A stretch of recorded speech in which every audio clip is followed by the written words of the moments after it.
Il y a des histoires qui bouleversent, des histoires qui rappellent que l'orgueil peut tout détruire, mais que l'amour et le pardon peuvent tout reconstruire. Aujourd'hui, je vais te raconter celle de Josefa. Une jeune fille pour qui la pauvreté était une honte, mais la vie lui a montré que la vraie richesse ne se trouve pas dans l'argent, mais dans le cœur. Reste jusqu'à la fin, car cette histoire pourrait bien changer ta manière de voir la vie, la famille, et si ce message t'inspire, abonne-toi pour ne manquer aucune des histoires vraies et édifiantes que nous partageons ici sur Histoire de vie. Dans le village de Balachi, à l'ouest du Cameroun, vivait Josefa, une jeune fille issue d'une famille pauvre dont les parents tiraient leur subsistance de l'agriculture.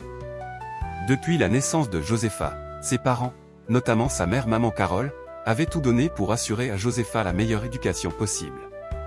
Malgré leurs efforts constants, Josefa était insatisfaite, trouvant toujours insuffisants les sacrifices de ses parents.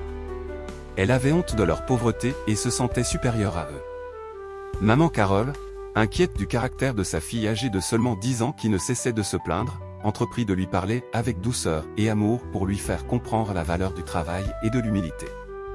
Après chaque conversation, Josefa faisait semblant d'avoir retenu la leçon, mais quelques jours après, le même comportement de mépris et de dédain envers ses parents reprenait le dessus. À l'âge de 13 ans, le père de Josefa décéda, laissant la jeune fille et sa mère dans une situation encore plus difficile. Maman Carole devint à la fois mère et père pour subvenir aux besoins de la famille. Elle ouvrit un petit restaurant pour générer des revenus en complément de l'agriculture.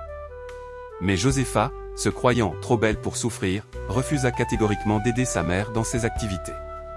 Sa mère, déçue mais pleine d'espoir que sa fille changera ce comportement un jour, continua de payer ses études.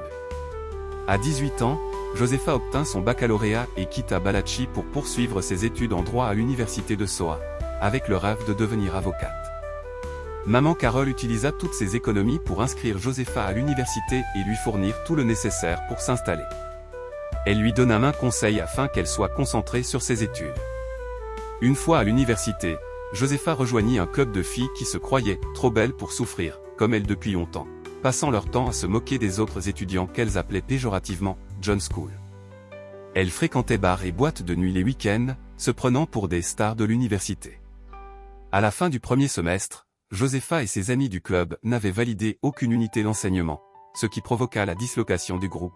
Certaines filles commencèrent à prendre conscience et s'éloignèrent de ce cercle, mais Josefa resta avec les filles trop belles pour souffrir. Maman Carole envoyait régulièrement des vivres à sa fille et lui posait des questions au sujet de ses études. Mais Josefa mentait systématiquement à sa mère, lui disant que tout allait bien, qu'elle validait ses unités avec de bonnes notes. À la fin de la première année universitaire, Josefa enregistra un échec total. Au lieu de rentrer au village passer les vacances auprès de sa mère, elle prétexta un stage dans un cabinet d'avocats à Yaoundé. Sa mère accepta à condition qu'elle passe quelques semaines au village avant la rentrée suivante, condition que Josefa accepta hypocritement. Pour survivre et briller dans son milieu, le club des filles trop belles pour souffrir créa une plateforme où les filles postaient des photos intimes pour attirer des hommes riches et gagner de l'argent, sans souffrir. Josefa était le chef de ce club et la créatrice de cette plateforme de rencontres avec des hommes fortunés. Elle se fit beaucoup d'argent grâce à cette activité, devint riche, mais au prix de sa dignité et de ses valeurs. Un jour, une ancienne camarade de classe de Josefa, qui avait quitté le club des filles trop belles pour souffrir après avoir pris conscience de la dérive du groupe, décida de contacter maman Carole afin d'avertir la mère sur ce que faisait réellement Josefa à l'université. Elle expliqua à maman Carole que Josefa était impliquée dans une plateforme où des filles vendaient des contenus intimes pour attirer des hommes riches. Elle partagea des détails choquants sur le rôle de leader de Josefa dans ce réseau et sur la manière dont elle et ses amis exploitaient leur corps pour se faire de l'argent. Maman Carole fut profondément blessée et dévastée par ces révélations. Elle avait toujours cru aux mensonges de Josefa sur ses études et sa vie à l'université. La découverte de la vérité sur les activités de sa fille fut un choc terrible. Maman Carole essaya d'abord de joindre Josefa par téléphone pour lui parler, mais celle-ci évitait ses appels ou répondait évasivement. Face à l'impossibilité de contacter sa fille directement et devant l'ampleur du scandale, maman Carole rendit visite à Josefa. Lors d'une conversation téléphonique difficile avec Josefa, maman Carole exprima son profond désarroi et sa déception et prit une décision douloureuse. Elle déclara à Josefa qu'elle ne pouvait plus la considérer comme sa fille tant que celle-ci persistait dans de telles activités dégradantes. Maman Carole lui dit « Je t'ai donné tout ce que j'avais pour ton éducation, pour ton avenir. Mais je ne peux pas accepter que tu te détruises ainsi, que tu déshonores notre famille de cette manière.